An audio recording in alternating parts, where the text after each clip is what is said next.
Welcome to the Dental Marketing Guy Show. I'm Justin, the Dental Marketing Guy, and today I have a very special interview with a guest who she could probably deny it all she wants, but I think she knows more about email marketing than anyone I've seen anywhere. I've been traveling all around. Saw her at Content Marketing World, which is a huge gathering of people who actually believe in telling a different story. And if you follow my messages to you, you know that I'm all about that, telling a different story. And today we're talking about how to do email marketing, and it's definitely very in depth. But we're gonna try and get this done in about a half hour. Yeah. And and let me tell you, Jessica Best, she is just in today's highly competitive marketing world. Three letters have become more important than ever to Jessica, and that's ROI. Yeah. And let me tell you, return on investment. Uh, the and did you know that according to the Direct Marketing Association, for every dollar you invest in email marketing, if you're doing it right, like the way Jessica does, you can get $28 in return. So many forms of marketing are not that effective. And I could probably go on and on about your many. We'd be here all day if I discussed your resume. But let me just ask you, how are you? I'm good. I'm really good. Thanks for having me on. I'm excited to talk about where maybe email marketing can work for some of the folks in the dental industry today. So take a little bit of a different spin today. We talk about it. It's very different from ice cream to airplanes to services. So we'll kind of talk about some of the differences today. I'm really looking forward to it. Definitely. And you're right. There's differences because the amount of data that a dentist has is definitely more than Ben and Jerry's. Yeah. But if I'm a dentist who's just kind of jumping into this interview and I'm like, well, okay, I've seen emails and I think spam. How do we get started and then eventually loop that around to how do we not be spammy? How do we create content that people actually want? Right. The patients actually crave this content. But first, how do I even get started? Yeah. So really it's, think of it. And I love that you say, are my customers going to feel or think a certain way? Because I want to make sure that, especially if you're not into email marketing now, you want to make sure that you're thinking with your sort of empathy cap on. You want to be thinking about what your patients probably, or potential patients, are going to say about the email that's in their inbox. Does it have value to them? So the first thing, think of email marketing as a stretch on something you might already be doing, which is almost a transactional email. Reminders about your appointment, that's email marketing, so that they don't miss their time slot and you don't miss an appointment, right?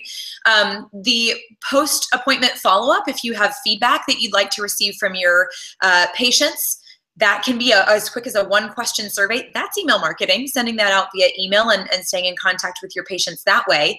Think of that one step further. I actually have a dentist that happens to be very good at this. And the number one thing that they are aiming for is referrals, because they know that especially people who move or people who change insurance programs when they change jobs, for example, are always looking for the dentist that's close by, that's in network. Right? So for them, their number one marketing use for email is actually asking for referrals. So they take it one step further. Not only did they ask you about your experience, how did we do? Did everything live up to expectations? They also put something in there that says a referral is, worth a smile, or something really cute, or that something kind of fun within the industry. But then they also reward me for that referral. So I would get some number of dollars off of my copay or whatever the next time that I come in, if one of my referrals becomes a long-time patient. So just getting started, think about the ways that you're already maybe thinking about talking to your patients or your prospective patients, and use that as your jumping off point. Because I think we think of email maybe as newsletter content, right? Or coupons, and not every doctor's office is going to offer coupons.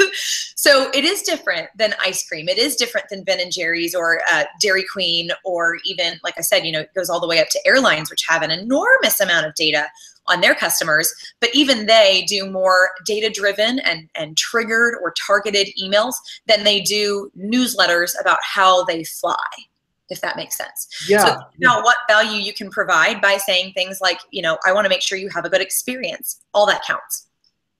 Yeah. And so a lot of dentists might be watching this and think, well, I already have a newsletter. It goes out once a month. My front desk takes care of it. I don't even know what's said on it. What do you what are some of the dangers? And I'm coming at you unscripted here. You're a real expert, so I know I can just ask you questions. What are some of the dangers of just doing email marketing without really knowing what's happening? Yeah, and you can see me cringe a little bit when I say if the face of the company, and for most patients that's going to be the dentist that they see, if they don't know what's going out in that content, there's at least a strong possibility that there's a mismatch in tone, in value. So make sure that at least you proof it. It's okay for the administrative team to handle email marketing. It's certainly not something that doctors went to school for. They can do a whole lot of things I can't do. But there is a benefit at least to being part of the team that creates that content, or at least edits that content, because it has to feel true. It has to feel like possibly doctor could have written that. So again, newsletters may be okay. It would be okay to stay in front of your audience with newsletters. The truth is, in something where you are prescribed a 6-month checkup, if you're having work done, obviously that's different, but even a newsletter may not be absolutely necessary if we don't have a really great piece of content to share. So I would say don't be a slave to a monthly newsletter either. Look at that from a perspective of, what's the #1 question you're getting in the chair these days? Write that article, or have the administrative help out and do that. But that's going to be your best performing content, and that's going to be what feels really authentic, because the doctors actually received that question in the chair multiple times this week. I was wondering about candied apples and my fillings. I was wondering about how long can I put this off before I'm gonna have to get it done anyway. So take that into consideration. Be a part of that process, even if you don't lead that process, because it's going to bring the ring of authenticity to it. Definitely. And so you mentioned not being a slave to the monthly newsletter. Can email marketing be a responsive kind of marketing? Like you said, the FAQs, that's huge. Can it be kind of a responsive thing where, hey, I've been getting this question a lot. Maybe we could send this out to our patients. Or I was hoping you could talk about segmentation as well, because not every patient that has asked about a dental implant is interested in Invisalign. So I was hoping you could address, that's 2 questions in one. That's 2 questions. That's all right. But yeah, just the fact that you've got segmentation of your message, and then you've got the message itself going out to patients. Mm-hmm.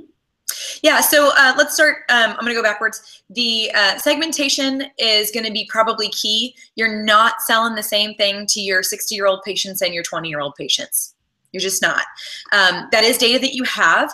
Be aware of how you use that data. So because email is not a secure medium, we don't want to do anything that would put data or personally identifiable information, or in some cases HIPAA, into the playing field. So just sending an email about dental implants to a list of people that are the right age or right segment for that is okay, probably, and talk to your lawyer. Hashtag not a lawyer. Run that past somebody who has a little bit more in that field, experience in that field than me. But where it gets a little bit hairy for sure is, thanks, Peggy, for coming in today about your dental implants. We'd really like you to continue on with these services, or here's something else that you might like. Just be really aware that what you're sending is something that could be read by somebody else or could be opened by somebody else at some time, and be sensitive to the type of information that you send. Sending an email about dental implants is not particularly insensitive if the entire group of people is going to get it at the same time, because there's just a targeted people that are likely to buy that. I think that probably you'll get a sense, again, this kind of comes to the authenticity. If somebody's in your chair, what do you sell them? when, right? What do those different segments look like? So what's the age range for implants versus what's the age range for Invisalign is a great example. And depending on if you have even an earlier practice, some of those emails to parents with kids that come in and get some sort of either Invisalign or full-on braces or something like that. So keep that, again, what would you do offline? Write it down and let your maybe marketing team really run with that and define those segments that way. That can be something that you actually send still on your timeline. So to jump back to the timeline question, really, it's actually kind of good to have a monthly date that you would send a newsletter, only because it reminds you that it's about time to put something on paper.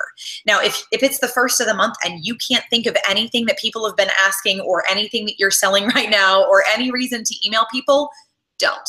That's what I'm saying in not being a slave to the monthly newsletter. Don't just send because it's the first of the month, because that's the best way to get really crummy content. It's just time to set something down again. Right, so, right. The timing on that could be that you got a great question and maybe you do need to send it out right away. More likely, if you start to get a lot of questions in a row, write that up as great content, for example, on a blog or something, and then just wait until the monthly newsletter sort of comes up. The biggest reason for that is there is kind of a technical reason that you might want to send very regularly.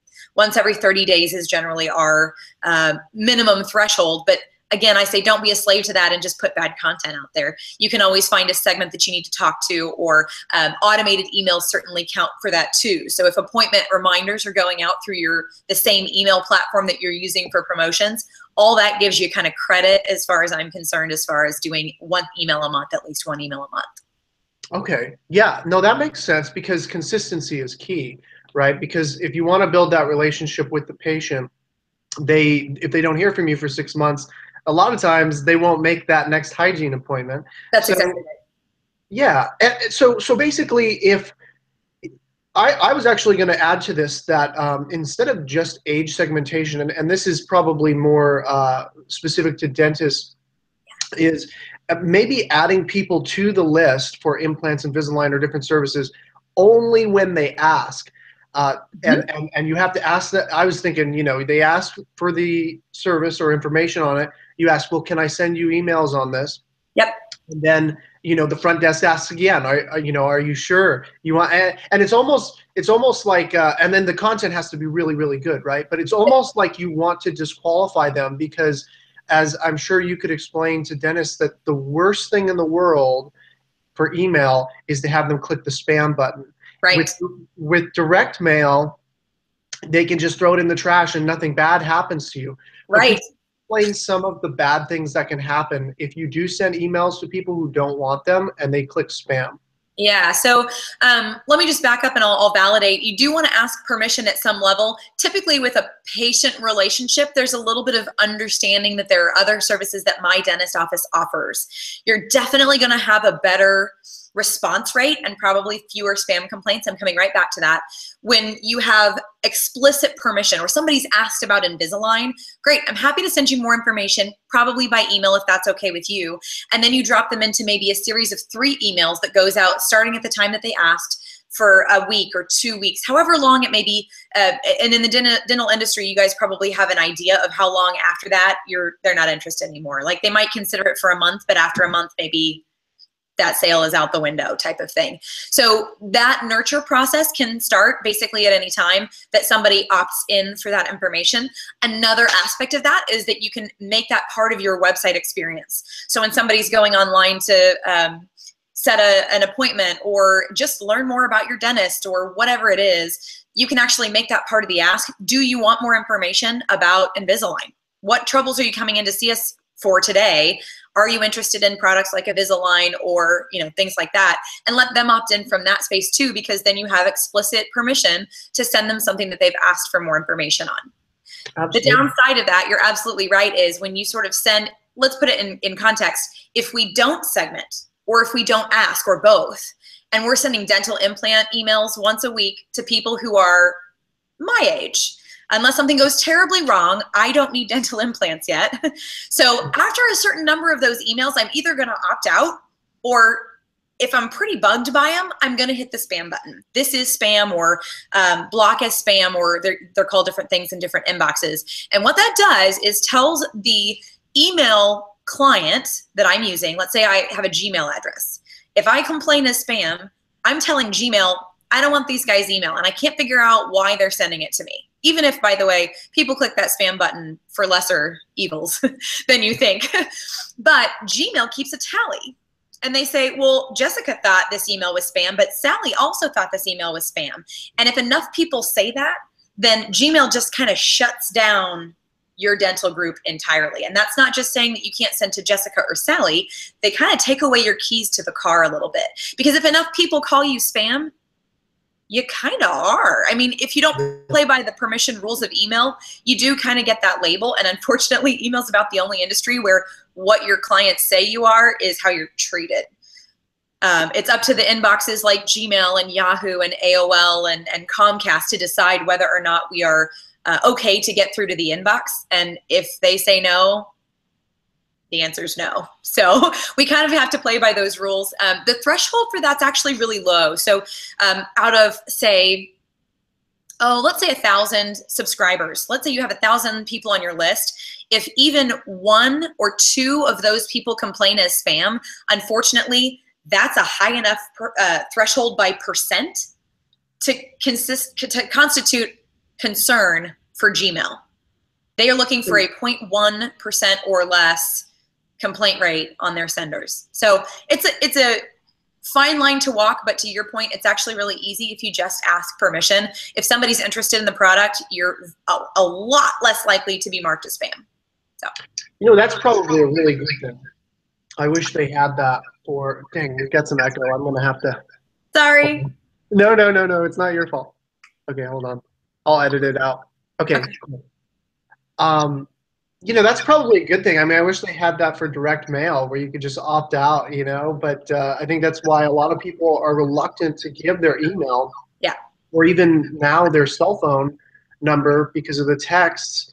People don't want to be spammed. What are some of the steps that some of the safeguards that you would say for patients or any customers of any company? Do you reach out every once in a while and say, hey, do you really want to get these emails? I mean, ideally, you're getting a really high open rate. You're getting no spams. But how do you ensure that? What kind of communication do you have with the customer? Yeah, and you know, I think if you send part of sending regularly is that those folks can then opt out at any point when you send them an email that they're like, oh, that's right, I've actually moved away from Kansas City and I don't need that dentist's emails anymore. That would be perfectly reasonable for somebody to unsubscribe. Now, hopefully they don't complain. Again, people complain for the oddest of reasons, but if they can unsubscribe at any point and your email platform is always going to take care of you and make sure that it's easy for somebody to get off of your list very quickly, then you almost eliminate some of that risk of sending to the wrong people too many times. So that's probably the first thing, is make sure that the people that are on your list gave you their permission to send to them in the first place, and then send regularly enough that those people can tell you pretty quickly if it's not relevant to them or not relevant anymore. Yeah. And getting back to the content, if the content's great and it's segmented, so it's relevant to that person, they're less likely to do that. But like you said, someone may have moved on. But so what are some of the things that a dentist can do that can pretty much guarantee or come close to guaranteeing that you are sending useful content to that person? You know, it's funny. Humans haven't changed that much, actually, in the last couple hundred years. Attention spans certainly have, but the psychology of marketing and what's of value to me really hasn't. I would say ask, especially if you're using your patient's questions as a starting point for that content. That's a pretty easy way to guarantee that you're at least valuable to that person. If you're writing something that you think is valuable, maybe just check it against something. You're literally talking to clients every day. Run it past them. You know, we found that a lot of people have cavities. Would it be helpful if we had like a 12 ways to prevent cavities blog post that we could send you, and then let them get really excited about it or say, no, I'm good. Like, I don't need that. Whatever it is, right? You can actually ask your patients because you kind of have them captive for a while, which is really rare. You have a service-based industry where you're consistently making face-to-face contact with your customer. So, you can gut check by asking. Again, if you start with what the customer needs or what your patient is asking you for already, you're probably on the right track. And I mentioned at the very beginning, the other key is always have your empathy hat on. I cannot tell you how many marketers in all industries that tell me things like, well, I would never sign up for text messages, so there's no chance that anybody else would. Projecting on the market. Yeah, exactly. I'm like, well, you're about 20 years outside of our demographic, and you're a person. That's a great anecdote, but it's not analytics. So make sure that you lean back on your data for stuff like that. You'd mentioned things like customers really are protective of their email addresses, and way more so for their text message, for their mobile phones. So you have to give them something that's a little valuable, even if that thing that's valuable to them is just the appointment reminders, and give them the option of staying in for appointment reminders, but getting out of the content if they need to. So yeah, just ask, keep asking. That's a great point, because yeah, I think that's what most dentists may be thinking, because I'll tell you, it is very, very common to get those text or email reminders. Right. And it's also very common for patients to not give the correct email. So they'll give a spam email because they assume that they're going to get spammed. I know we've talked about this a little bit, but I mean, do you have any quick tips? Dentists don't want to be salesy. They want to be clinicians. They want to build good relationships with their patients. What could you tell the dentist watching this show as far as how do you make it clear to the patient that this is not spam? And I want to inform you of what you can expect to see and why it's important to you. I think a lot of that happens at the point that they are giving you their email address in the first place. So that becomes on the person that is checking them out, usually up front, the person that's collecting that information. Make it very clear that there's a choice. If you give us your email address, we'll send you appointment reminders. Would you also like information about how to keep healthy teeth?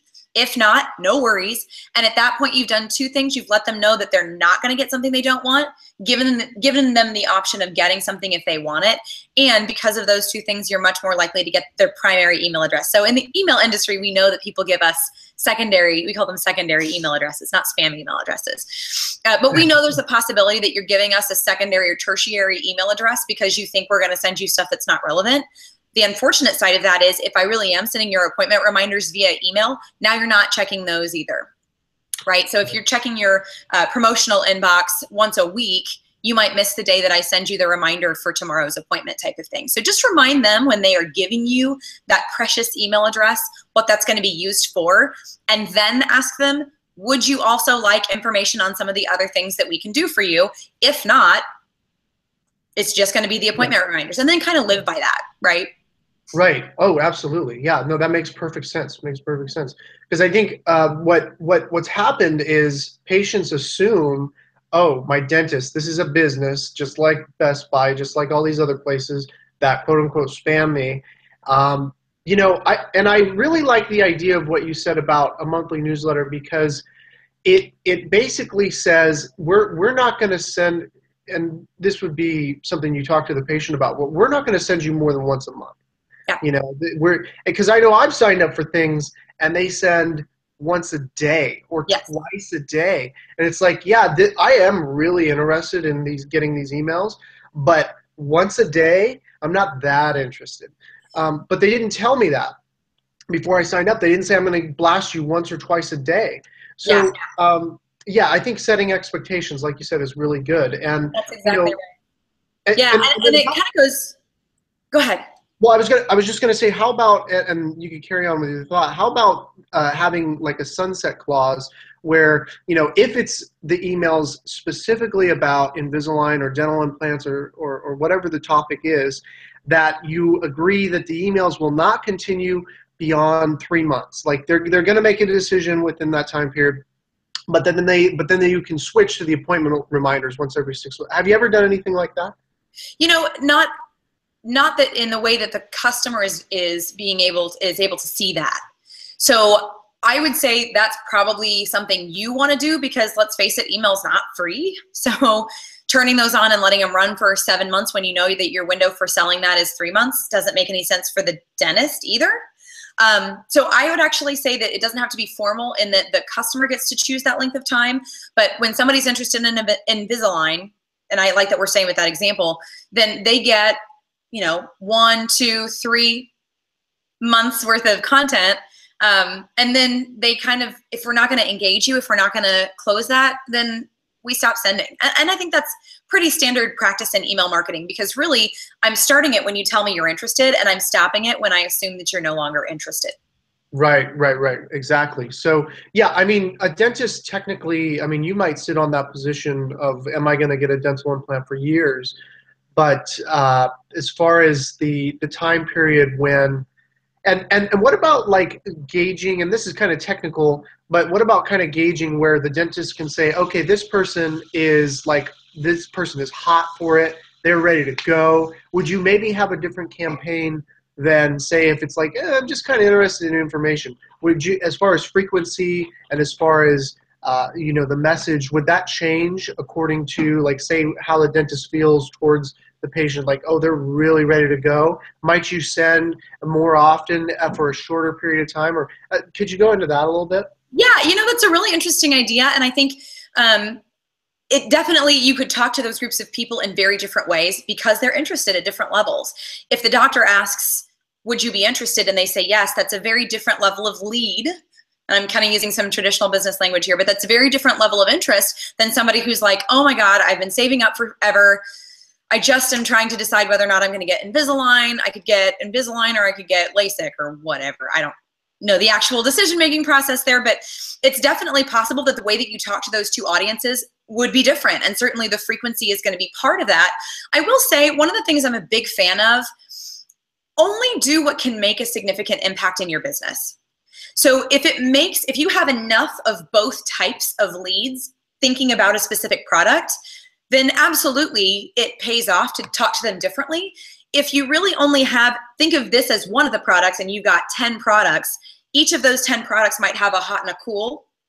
And at that point, you've got 20 series. That's just a lot to keep up on. And you have to kind of make the decision of, if I break it out that way, am I that much more likely to close that business and pay that back in return on investment? Or is it just kind of a nice to have? And at the point at which you have a lot of volume, of course it makes sense, but some doctors' offices may only have 2 or 3 people interested in Invisalign at a time, just depending on their volume. And so it may not make as much sense for them to have 2 different tracks that you would put that person into, because that's 2 different pieces that need a little maintenance and need a little love pretty regularly. Yeah. And I know we're coming to a close on our time pretty soon, but I'm wondering about, everyone loves Facebook, because what Facebook's done from the consumer side is they've kind of automatically filtered what people don't want to see. And people don't want to be sold to. They want the silly cat videos. They want to know what their friends are up to. Does that have a place? Because I'm always saying, I'm copying Joe Polizzi here from Content Marketing Institute, don't build your house on rented land. Everyone was all the rage about free Facebook ads. You reach everyone, and you don't need to build a list like that. You just have people click the one like button, and now you're broadcasting. Well, Facebook had every right to start charging you for that, and they will continue to do so. That's exactly right. Probably more as time goes on. It'll get more expensive because everyone's jumping in on that. Email marketing is one of those things where it's like the postal service. It's like direct mail. You're going to reach them. That's the job. So you get closer to 100% reach, which makes it reliable. You're not having to pay someone for the use of their platform. So suffice to say, is email the place to send those silly cat videos, the kinds of things that will break through organically on Facebook?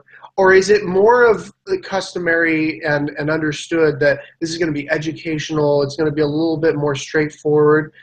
What's your opinion on that? And maybe you could give an example of a company really quick that maybe did that or didn't like that.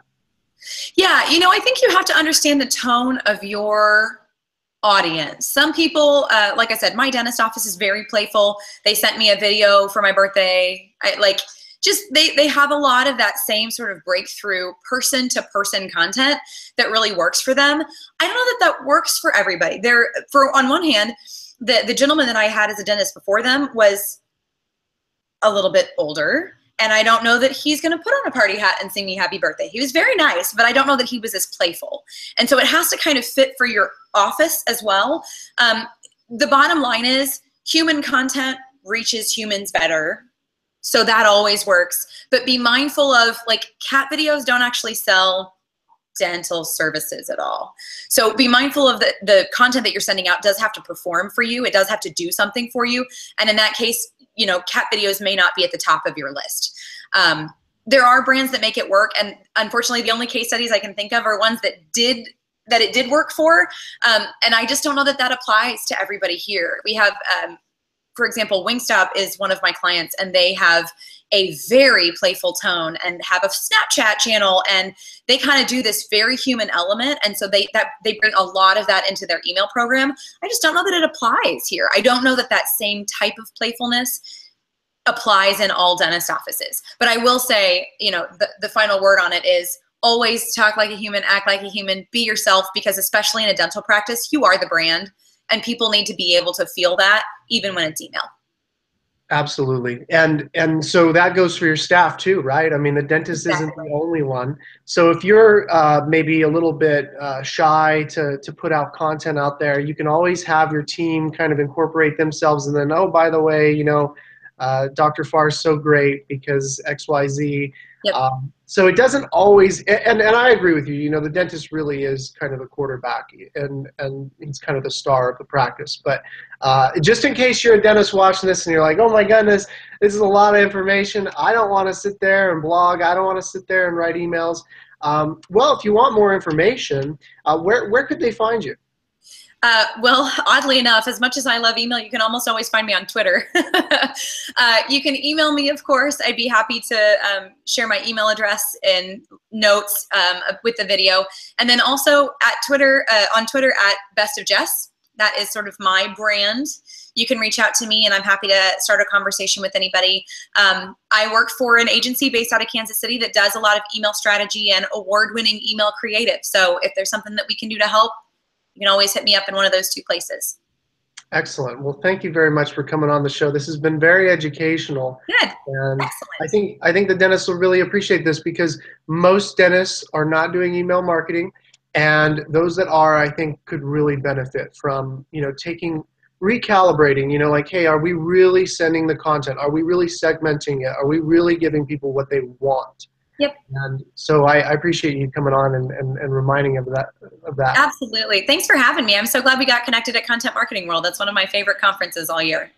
Yeah, totally. I mean, you've been all over public speaking and podcasts, so I knew you'd do a good job. So hopefully I've provided a decent platform for you. I know dentistry is a little bit outside what you normally do, but a little bit, yeah. No, I'm happy to help, and like I said, I'm happy to be a resource if I can. So thanks for having me. But huge potential here, guys. Email marketing. This is not going away. People are not. Millennials do use email.